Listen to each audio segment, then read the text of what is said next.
everyone, welcome back to another She's the Boss video interview. Today I'm joined by the wonderful Marika B, who has recently started her organization Attention. Marika, can you tell us a little bit about the business? What gave you the inspiration for starting it? Well, hi Daniela, thank you for having me. So, Attention started, I think about in 2015 as just a simple idea. And I was sparked by a Richard Dimbleby lecture that the keynote speaker was Martha Lane Fox that year, and she was the co-founder of lastminute.com. And what was really exciting was when she delivered her keynote speech at the lecture, and I was watching it on the BBC. And it was at a point in my life where I was unemployed and I was trying to figure out what direction to go with my life. Like, shall I continue with my creative endeavors doing music, and shall I I felt like I needed more depth and meaning, and there was a bigger picture and cause to my purpose. And listening to her speech really ignited something, really ignited a passion in me and ignited my mission. So she was talking about the digital and technology era, and she was talking about how the growth of the era has evolving rapidly, and that Britain has a duty to lead in this sector. And she also mentioned that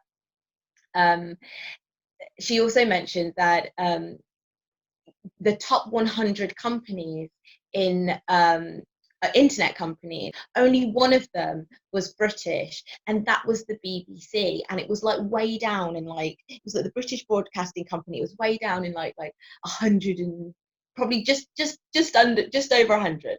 Mm-hmm. And she was like, it's not good enough. There's all these other technology companies, digital innovation companies that are leading the way, and they're not British. They're largely American and Chinese. And this struck me as a kind of a why is this? Why are we lacking in that education? Are we lacking in that attention? In why is this happening? And it felt like she inspired the audience and her listeners so much so that towards the end of her speech, it was almost like she handed over a baton and was like, this is now for you guys to make a difference, make a change, and to not allow marginalized and underrepresented and disadvantaged people to not go by in society without learning or acknowledging that they need to embrace the digital and technology era. And that's how I was like, oh my goodness, I believe she's talking to me. She's literally talking to me right now. And that's when I was like, I put pen to paper and I started brainstorming ideas, because I felt that my experiences through music, through project managing, from working with young people, had led up to a point where now I have I've acquired all these different skills and have grown a really useful and valuable network, which is forever increasing, that I wanted to use that to make a difference and make a change. So I developed Attention, and I've been on two business accelerator courses. So one with NatWest, and recently one with NatWest called Entrepreneurial Spark, and recently with the School for Social Entrepreneurs with Lloyds Bank and the Arts Council. So that's been eye-opening with my journey, and I've been able to create a digital media and technology network, because my background has been working within the media industries, and I've noticed that the way that we consume media is very, very different now. But one of the one of the exciting things that I'm so super passionate about is that how Birmingham, the city that I'm from, is thriving in the enterprise sector, in the digital media sector. And I feel like if the fragments of this sector are all sort of fragmented, I want to kind of build the bridges and build that communication collaboration between the industries and the people that are doing well. So I want to give attention to the city and to the network and really cultivate and build a network within that. So that is the mission for the company. There's a social enterprise strand of the company, which allows young people to develop digital media and technology training so that they can be connected into these organizations and companies, and work with YouTubers and bloggers in the city, and those specifically and primarily catering to underrepresented and disadvantaged young people. Wow. So that is the mission. Who would have thought? It sounds like it comes from a very organic and real and passionate place for you. Most definitely. So you told us a little bit about the business, your inspiration for the business. Tell us a bit about you. You have a very creative background, and I remember seeing you on Channel 4 many, many years ago. What led you in that creative direction? And I guess how much time do you still commit to that? That's a really good question, Daniela. I have a huge passion for music. I love music, I enjoy singing, I enjoy songwriting, and I enjoy that creative process.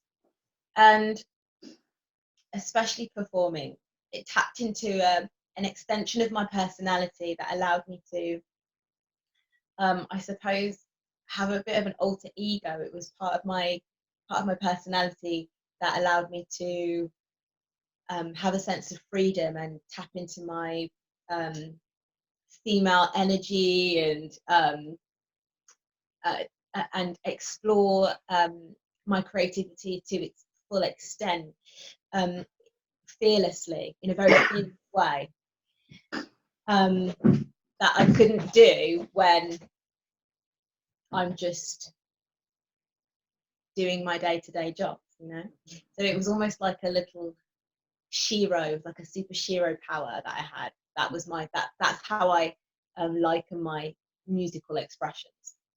And I did do, I've had some incredible experiences. I've performed at Wembley Arena at a youth empowerment event in front of over 15,000 people, just explaining my story and to incredible young people who I think were more inspiring to me than I was to them on that day. And I shared the stage with Richard Branson, Sam Branson, and Princess Beatrice and Lala, and it was an incredible experience, one that I will never forget, but one that always rooted me to the fact that my voice has more depth and power.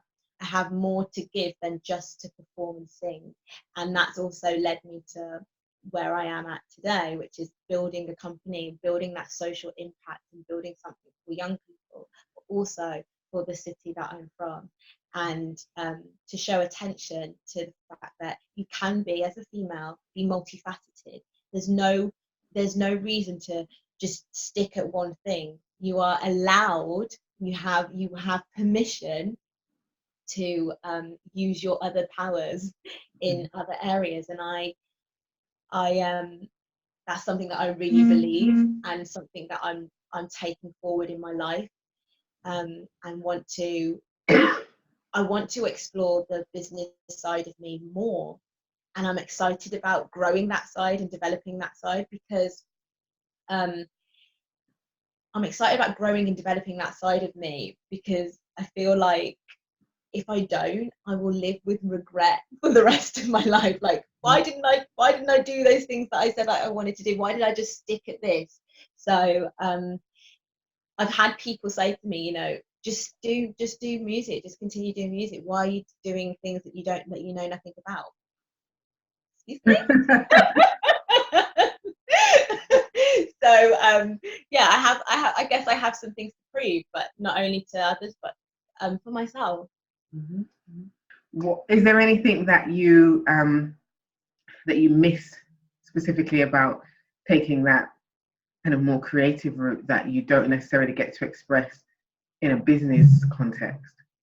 Absolutely not. I think it's applicable, very much transferable is what I'm learning. And the excitement that I get when I'm writing or being in a studio environment is very much the same as when I'm creating the ideas to move forward, whether it's uh, working in a team to develop the event series or to develop the packages. I feel that kind of sense of yes, that which I get when I'm in the studio as well. Mm-hmm. So I still get to inject that creative energy into the business, and that comes very natural to me. So yeah, there's synergy between both my passions. Which is an amazing thing and must be very fulfilling for you. Really is so good, yeah. And before you started, obviously you explained how you were inspired, but what were the specific steps that you took? So I've heard these speakers and now I want to start a business. Was there anything that scared you before you did it? And what was it? Was it really just I've heard these speakers, now I'm going to register a business and do it? Or was there some sort of deliberation whilst you worked out different elements? Oh, there was some deliberation in terms of my doubts, like could I do this, and also having the idea. I wasn't sure whether the idea was strong enough, and so I kind of sat on it for a while, and it I suppose I sat on it, and as I was sitting on it, the idea kind of matured in a sense. So until it was ready, and I believe that things come to you at the right time when it's ready for you. So with that mindset, I am my own competition. I don't look at anybody else. Like I work at my pace, and I am my own competition, and I move to what my strengths are. And so when I was watching, as I was explaining the BBC lecture with Martha Lane Fox giving the lecture, I felt like she was saying, "You're ready now. You're ready now. This is the message that I needed." And then what happened then was, from receiving that message, it was I got an email, or I was on my LinkedIn and I seen the opportunity to apply for Entrepreneurial Spark, and I was like, I'm ready now. Yeah, and that happened. And then there was the application for School for a Social Entrepreneur, and I was like, yes, we're ready now. And it all kind of it sort of fell into place, and that's kind of how the process. I think it kind of acted as a catalyst from hearing that, and then it kind of just grew into me developing it and exploring it, and learning the skills and the mindset to be entrepreneurial. So. And it's interesting how that happens sometimes. You make a decision, or you start to deliberate a decision, and then things just fit into place that kind of do reinforce, okay, this is what I'm supposed to be doing, and this is now when I should be doing it. It's interesting. I've had that happen to me quite a bit. And you started the business, you've started to do the work with the business, etc. What is it that excites you about growing your business, and what is it that scares you? Okay. The exciting thing is that the business is very current. So it's very fitting to the time and the era that we're in right now. But it's also very fitting to the evolving and advancing changes that are happening in Birmingham. And that's what excites me. So because of those things, I've been able to really develop a sense of clarity with my vision and my mission. And because I'm constantly striving towards that on a daily basis, like I will have sleepless nights about it, but I don't mind because I'm excited about that vision and I'm excited of where it's moving towards.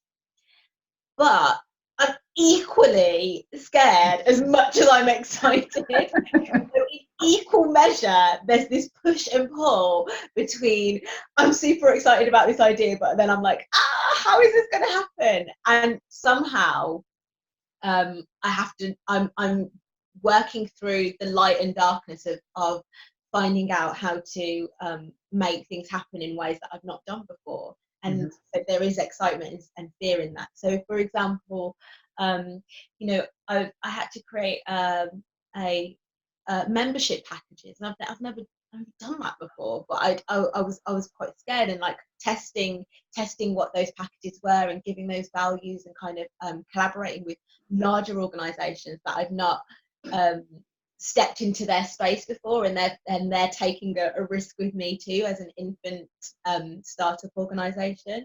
So it's about having this sense of confidence in knowing that the vision is alive and you're very much working towards it, and you have to grow as you go, and that's what I'm learning. So that's what's helping me combat the fear, the demons that in me, and kind of like banish and kick them to the side. Yeah. I love that phrase, grow as you go. That's a fantastic way of putting it. Actually, I like that. So obviously your work is specifically within kind of the digital space, and at the moment there's a lot of talk that in the future a lot of people's jobs are going to be made redundant because of this rise in technology and the capabilities of robots and machines. Where do you sit on this, and how do you recommend that people future-proof both their businesses and themselves to make sure that they're able to still be needed in the future? Yeah, I mean, I'm very excited by the prospects of it all. I mean, I think the only thing that's constant is change, and we are changing and we have to evolve. One thing that I encourage everybody to do, and I encourage with my business and my strategy, is to embrace the future. The future is now, and you have to be willing to expand your mind and delve into the new technologies and be present with them. It's about learning to have an adaptable mind shift. So, for example, one of the things that's been helping me to prepare for the change is doing a Google course on coding.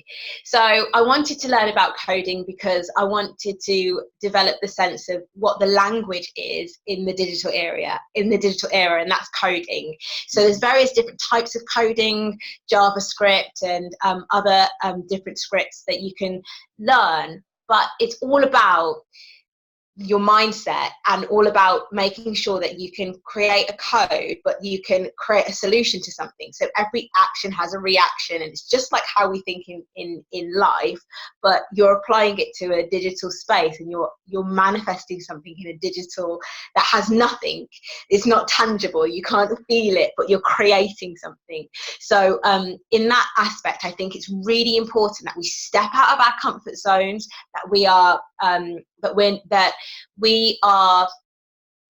exposed to digital technologies, and we embrace the changes that are happening, but also that when the changes do happen, that we're in a position, a confident position to, how can I explain it?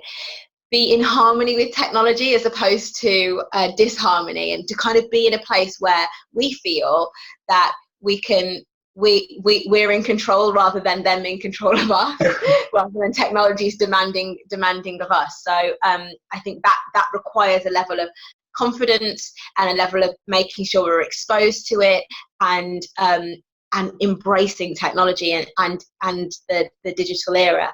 You know, it's happening now. Don't be afraid. be fearless with it. And hopefully my company, what I hope to do is to, you know, create that culture where we're giving attention to that, to the digital media and technology sector, and that we're creating opportunities where we can learn from each other and share best practice within that sector. So yeah. I'm very excited about it. I am. I'm quite scared. I find it quite scary.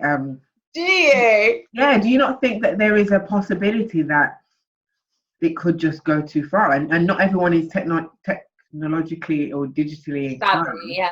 What not even savvy, just not interested. Okay. Some people like to be creative, some people like processes. If technology is going to be kind of the be all and end all, what of those people that just are not interested in it or don't like it? And the example that I think of specifically is with and it's not what you're doing, but the self-service machines. Yeah. You go into doctors, you go into hospital, you go into the supermarket, you go to shops, everywhere is self-service machines. At what point is everything self-service? Mm-hmm. And if that point comes, what do the people do? And this is, obviously, I don't expect you to answer the question, but what is your view on that? Yeah, I think we're integrated, the technology and digital era is integrating into our lives, like weaving into our lives, and it will become very seamless. So it will become very seamless to a point where I think we have to work in harmony with it. So at the moment, you're seeing self-service, we're seeing the development of smart cities. So there's like wireless hotspots, but also transportation, how we order things in shops and stores is becoming very much integrated into our culture, into our lives. So there's going to be a point where you go with that and you become part of that, or you distance and completely detach yourself from that machine. Yeah, exactly. And kind of and I think the better way to understand it more is to embrace it, because once you learn the systems and learn how the changes work, and learn how and kind of adapt to the new styles of doing things with digital technology, and you can learn to work with it, or you can learn to help it improve, or improve a system, or help it to impact in a better way. So I think it's about going with it. That's my initial instinct, is to really go with it, to learn about it, to delve into it deeper. Yeah. And to not be afraid and fearless. Like me. Yeah. Terrified. Moving on. Young ladies, young women watching, and maybe even older women watching you, seeing that you have kind of made this decision to start a business and are clearly very passionate about it. What do you say to women watching who are sitting at home and thinking, I'd love to do that, but I'm scared, I don't have the skills, I don't have the confidence? What 3 pieces of advice would you give to them? That's a really good question, Daniela. I think one of my key points of advice is to find something that you're interested in. Explore it. Develop that into a passion. If you're not ignited by it, if it's not like creating flames within you that you just want to shine your light everywhere, it's not for you. Mm-hmm. Okay, let it go. So find something that you're interested in, explore it, develop it into a passion, like I have. So for example, I came from a very musical, creative background. Performing, singing, songwriting, studios were my life. And then I'm delving into this digital space and creating this network and encouraging young people because I have an interest in that. And then it evolved into this passion of mine, and it's ignited me just as much as music does. So find something that does that to you, and then take a fearless step into action. You cannot sit back because you will have regrets. So take fearless steps into action. Find a network. Find people around you that you can bounce ideas off. Give people a call and ask them what they think about your idea, and get feedback. One of my other really big things is definitely feedback. It's when somebody tells you something that you don't necessarily want to hear. You must be reflective. You must look inwards and listen to the advice, but only take away the bits that serve you. Don't take away the bits of advice that do not serve you or propel you forward. Always be reflective. Always at the end of the day, you have to live with that decision. So you have to be self-reflective, self-aware, and develop that confidence within you, so that when people are potentially criticizing or making a remark that may not resonate with you or that may make you feel uncomfortable, go into that feeling, reflect on that feeling, but only take away the bits that serve you. That's like a huge major point of advice. I've had people being like, why don't you just do music? Like, just continue doing that. Like, I'll always sing, even if only one person hears my song, I'll always sing. You know, I'll sing in the office, I'll sing to the world, but I'll always sing. But what right now my mission and my purpose is to serve in a different way, and to apply my creativity into something new, and I'm excited about that. So whatever criticisms, and people will say, why is she doing this, or why are you doing that, or this space is not for her, or she's a female in this digital technology space, why is she here, or she's a black female in this digital technology space, like who does she think she is? You'll get criticisms from all walks of life, from all different types of people, from the has-beens, from the newbies, and I think it's really important, it's super important to be self-reflective, self-aware, know who you are, and only take the bits of advice or guidance or criticisms that serve you. I feel like you're directly speaking to me right now. I've been doing some criticisms lately, and I'm just like, I don't know where this stuff is coming from, but I should reflect on it, but I don't want to take all of it because that's somebody putting something on me. Right. I'm not very good with dealing with criticism generally. It's a huge problem in my life. How do you do that? I see what you're saying about taking the bits that serve you, and I guess it's about confidence as well, but how do you not let external criticisms shake what you're doing, and even if not shake what you're doing, affect your day? Because that's something I find quite difficult. Yeah. And how I do that, there is a process to this. There's processes in life. In my mind, there's processes.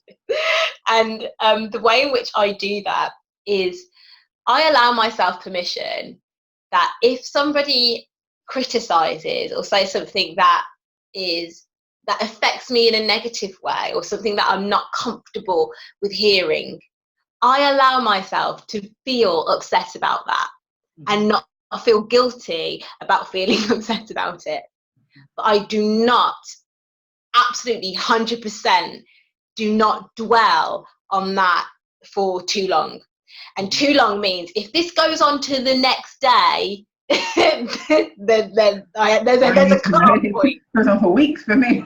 No. You have to give yourself a cut-off point, because that means that, the cut-off point is when you say, right, we've let that soak in, we've gone into the feeling and we've felt every single emotion that we could feel with it, but now it's time to self-reflect, it's time to be aware, it's time to learn the lesson from it. How do you, it's, I think part of me is part of me has developed this type of resilience as being a creative artist.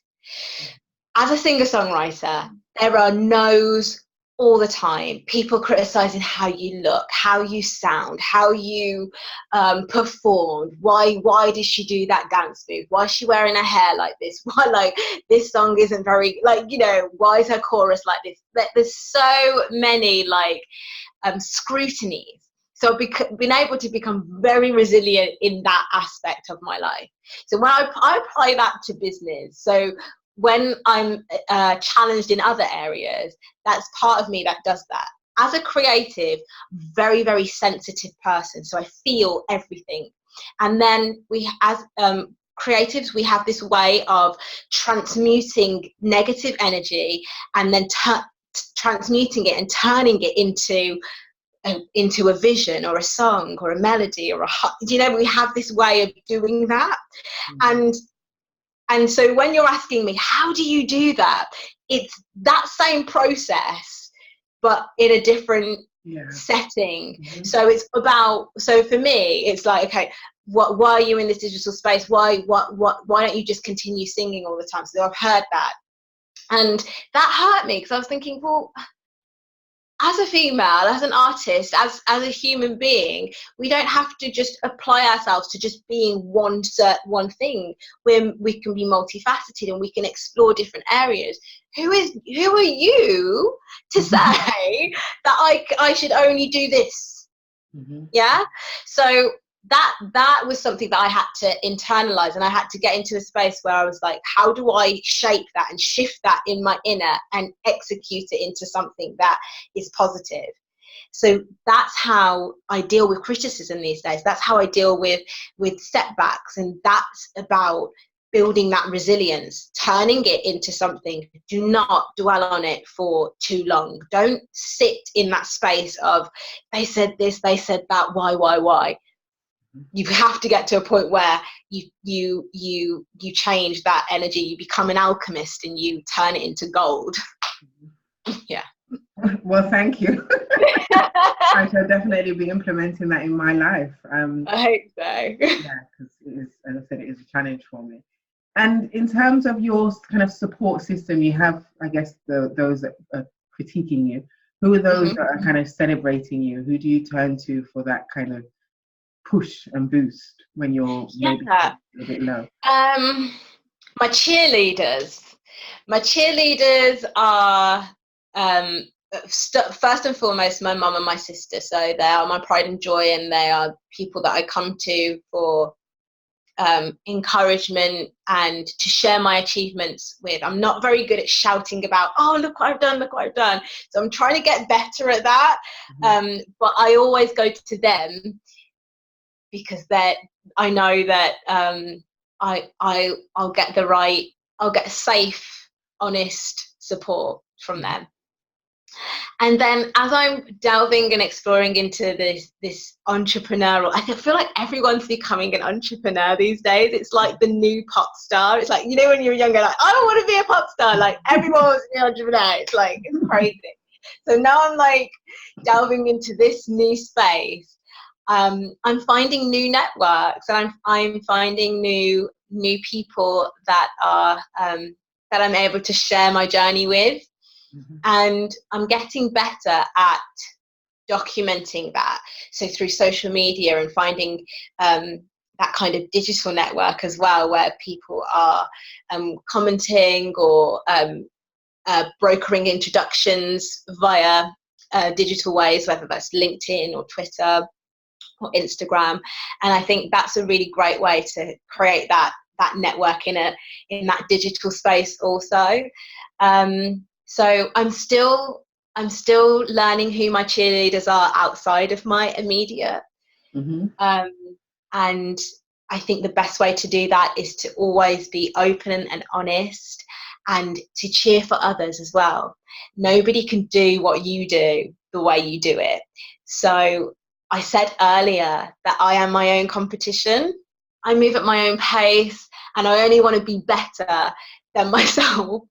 So having said that, I feel confident enough to cheer for other people without feeling any resent or whatever people feel. So I think that's a really great space to be in, and you get genuine cheerleaders back when you reciprocate that. So you just led me to ask a load of questions in my head. I'm trying not to forget them. You said that you aren't that great about shouting about your successes. So there's two questions that peeped in my head. Number one, what is that about? Do you think that's a level of imposter syndrome?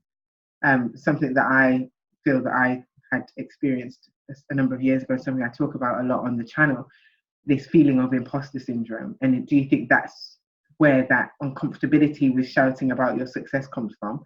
So remember that. Because then the next question is, tell us what have been kind of some of your greatest successes in your career, and that could be business or with the creative industry. Okay, you hit the nail on the head, Daniela. Okay. You spoke about imposter syndrome. The I word. Yeah, I used to have a huge sense of that when even just, when it came to like sharing music or songs and things, I had this sort of doubt: is it good enough? Am I good enough? And I think that's because there was a lack of self-esteem, potentially lack of confidence as well in that space, and that does take time to develop and grow. And I think the more you do it, the better you get at it. So in the business space, I'm applying that and sharing more. So for example, doing talks like this and talking with you, and have been on panels as well, and talking in panels and talking to young people and sharing those kind of experiences, but highlights as well, and hoping that people can learn from them. And also it opens up the conversation for exchange and collaboration and sharing best practice, and I think that's really important. And those are the things that I didn't know would happen when I had that serious case of imposter syndrome. If I'd known all of these great things would happen if I just shared, then imposter syndrome probably wouldn't have been there. But it's all about it's that trial and error process. So the more I do it, the better I become at that. So do it. What have been your biggest achievements? We're doing it now. It's exciting. What has been some of my biggest successes so far? So some of my highlights and achievements. I think there's been, I think, 3 key highlights.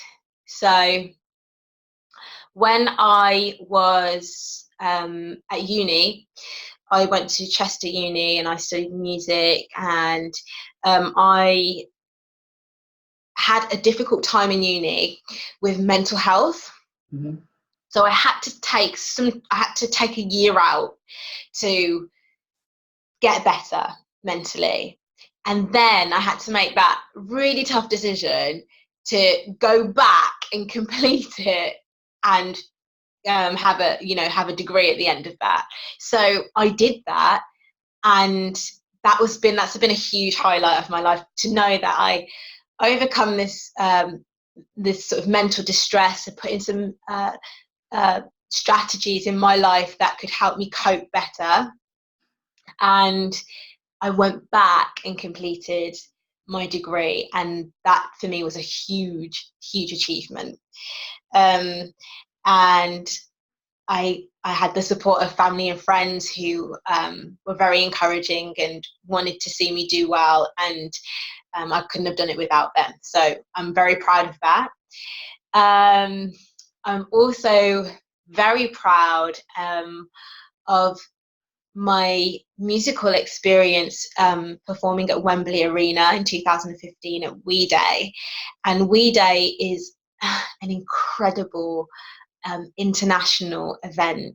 It's the largest youth empowerment event in the world, and it travels throughout the world, and it came to the UK, and it involves loads of young people all from over the UK to be inspired to make a difference and to make a positive impact in the world. And so to perform for them, to share my story, to inspire them was just absolutely incredible.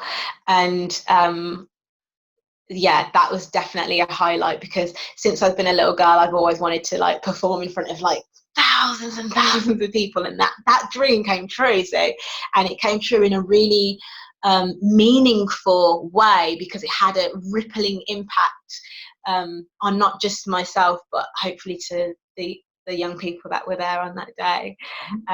My mum was very proud. Yeah. So I think those are probably two of my biggest highlights so far. And I guess as well, like stepping into the business realm and the entrepreneurial realm, and kind of embracing that, and developing my entrepreneurial character and strengths is something that I'm proud of too. And I have a strong vision, and I want to see it through to the end. So yeah. And what is if you don't mind, what is the vision? Where are you trying to take your business? Okay, so I'm really excited about Attention, and I hope for it to grow to become like the digital media and technology version of the Brit Awards. So we are giving attention to those YouTubers, those bloggers, the digital technology companies, startups, influencers, and we're highlighting the great work that they're doing. They must be creating a social impact in some way, and creating a change in a positive change in the world. And we want to highlight and give attention to that, to those people that are doing that in the digital era, the digital space.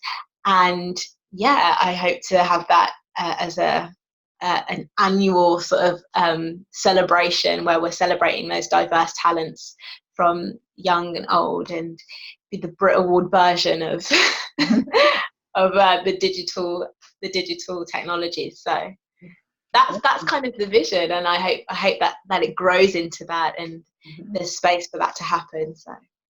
And for individuals watching who want to find out more about you and about Attention, where can they go? Okay, so I am always open to collaboration, always open to hearing about new ideas. So please do connect with me on my social media platforms. I'm out there. You can connect with me via LinkedIn. So my name is Marika B, or Marika Beckford. You'll find me on there. The best way to connect with me is via my Instagram pages. So you can connect with me on my personal Instagram, which is Marika_B, as in a bumblebee, B-double-E. And also follow Attention. So it's @your_attention on Instagram and Twitter. Okay. Thank you. And also, if you haven't already subscribed to the YouTube channel and you've enjoyed this video, please press the subscribe button now. Please leave comments under the video, and please share on your social networks. And if you're interested in being featured in a She's the Boss video interview, please email at hello@venusec.com. Thanks for watching. Marika, thank you so much for your time. Really enjoyed the interview, and I think there's a lot of key takeaways, and wish you every success with business and with future generally. Thank you. Thank you so much for having me, Daniela. It's been an absolute pleasure, and I'm looking forward to collaborating in the future and hearing more about the She Boss movement. So thank you for having me. Thanks.